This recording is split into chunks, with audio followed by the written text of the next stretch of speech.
शरणम हरि शरणम। इस बार ललितपुर में सतुआ बाबा के समायोजकत्व में श्री मुरारी बापू जी की राम कथा हो रही थी। हम भी 2 घंटे के लिए एक दिन गए थे। वहां एक बात हमें श्री मुरारी बापू जी की बहुत अच्छी लगी, उस बात को हम निवेदन करना चाहते हैं। उन्होंने कहा कि देखो,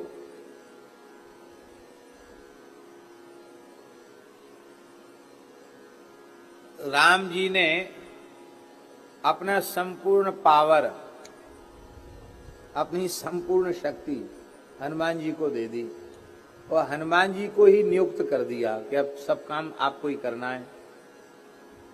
और हनुमान जी प्रसन्न कैसे हों? बोले हनुमान जी प्रसन्न हो गए तो राम जी प्रसन्न, सीता जी प्रसन्न, लक्ष्मण जी प्रसन्न, भरत जी प्रसन्न, शत्रुघ्न जी प्रसन्न, शिव जी प्रसन्न, पार्वती जी प्रसन्न। कौन ऐसा है जो प्रसन्न न हो हनुमान जी के? सब प्रसन्न हो जाएंगे हनुमान जी के। और वो हनुमान जी को प्रसन्न करने के लिए हम क्या करें? तो उन्होंने कहा कि तंत्र मंत्र की साधनाएं उपासनाएं भी हैं। वो बोले हम लोग बिना पढ़े लिखे, हम लोगों के लायक नहीं है। हमने तो इतना ही समझा है कि हनुमान जी को प्रसन्न करने के लिए कम से कम 5 दोहा, और 5 दोहा न हो सके तो 1 दोहा रामचरितमानस की पंक्तियों को प्रेम से गाकर इस भाव से सुनाना कि हनुमान जी सामने बैठकर सुन रहे हैं। क्योंकि प्रभु चरित्र सुनिवे को रसिया, तो वो प्रभु चरित्र उनको सुनावेंगे तो वो प्रसन्न हो जाएंगे। दूसरा, हनुमान जी सामने विराजे हैं, ये मानकर हम ज्यादा से ज्यादा सीताराम सीताराम करें, राम राम करें या सीताराम सीताराम करें, जो आपका मन हो। श्री हनुमान जी को श्री सीताराम नाम सुनावें। और तीसरा, और किसी लंबे चौड़े स्तोत्र की आवश्यकता नहीं है।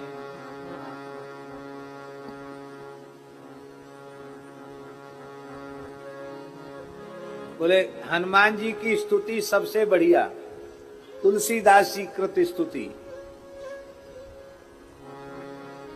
जय जय जय हनुमान गोसाई, कृपा करहु गुरुदेव की नाम। जय जय जय हनुमान गोसाई, कृपा करहु गुरुदेव की नाई। कृपा करो, हनुमान चालीसा का पाठ करो, 5 पाठ 7 पाठ, जितना आपकी इच्छा हो उतने पाठ करो, प्रेम से करो। तो मानस जी का पाठ, हनुमान चालीसा का पाठ और सीताराम सीताराम। और एक बात उन्होंने और कही, मान लो कोई ये कहे कि हम तो बिल्कुल निरक्षर भट्टाचार्य हैं, हमको ना हनुमान चालीसा आता है ना मानस जी आती, वो कोई चिंता की बात नहीं, केवल राम राम करो। वो हनुमान जी सुन रहे हैं, हनुमान जी राजी हो रहे हैं, बस ये चिंतन करो, ध्यान करो, इतने से भी बात बन जाएगी। इस तरह के आशय की बात उन्होंने कही थी। उनके कहने का तरीका अपने ढंग का है, हमने उन्हीं के भावों को अपने ढंग से व्यक्त किया है। बहुत अच्छी बात है। नित्य मानस जी का पाठ अवश्य रूप से करना चाहिए। श्री रामचरितमानस को अपने हृदय में विराजमान कर लें, अपना कंठहार बना लें, अपना हृदय हार बना लें, क्योंकि ये साक्षात भगवान का विग्रह है। बहुत बढ़िया पंक्तियां प्रसिद्ध हैं इस संबंध में। बाल कांड प्रभु पावो, अयोध्या कटी मन मोहे। बाल लिखने योग्य है ये। प्रभु पाव अयोध्या कटी मन मोहे। उदर बन्यो आरण्य हृदय किसकिंधा सो। उदर बन्यो आरण्य हृदय किसकिंधा सोए। सुंदर ग्रीव मुखार बिंद लंका कही गायो। सुंदर ग्रीव मुखार बिंद लंका जायो। जहाँ दशानन आदि निशाचर सकल समायो। जहाँ निशाचर आदि निशाचर सकल समायो।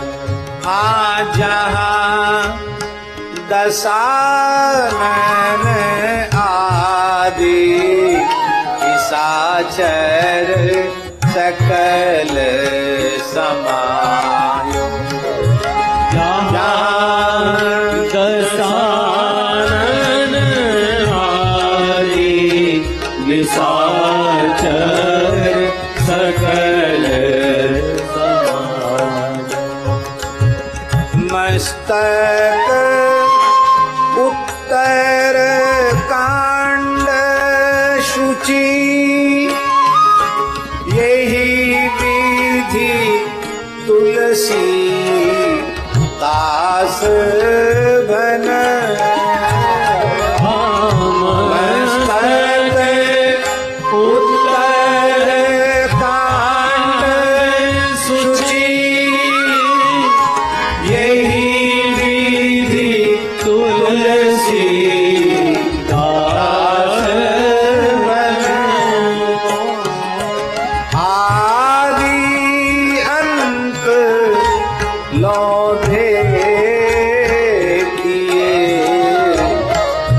श्रीमन मानस राम। आदि अंत लौधे श्रीमन मानस राम।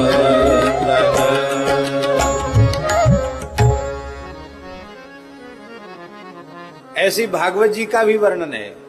बालकांड प्रभु पांव, बालकांड भगवान के चरण हैं। बालकांड प्रभु पांव अयोध्या कटि मन मोहे।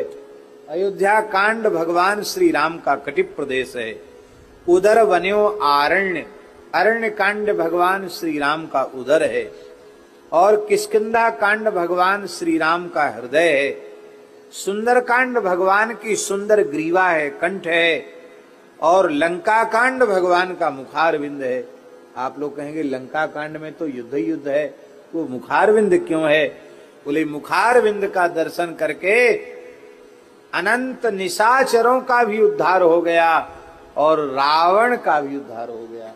इसलिए मुख का दर्शन करने से इन अधमाधम निशाचरों को भी सायुज्य मोक्ष प्राप्त हो गया। तो इसलिए लंका कांड को भगवान का मुखारविंद कहा। और उत्तर कांड भगवान का मस्तक है, सबसे शीर्ष पर विराजमान है।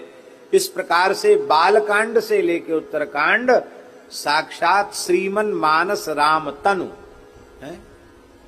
बालकांड प्रभु पांव अयोध्या कटिमन मोहे उदर बन्यो आरण्य हृदय किसकिंधा सोहे, सुंदर ग्रीव मुखार विंद लंका कही गायो, जहां दशानन आदि निशाचर सकल समायो, मस्तक उत्तर कांड सूचि यह विधि तुलसीदास भन, आदि अंत लो देखिए श्रीमन मानस राम तनु।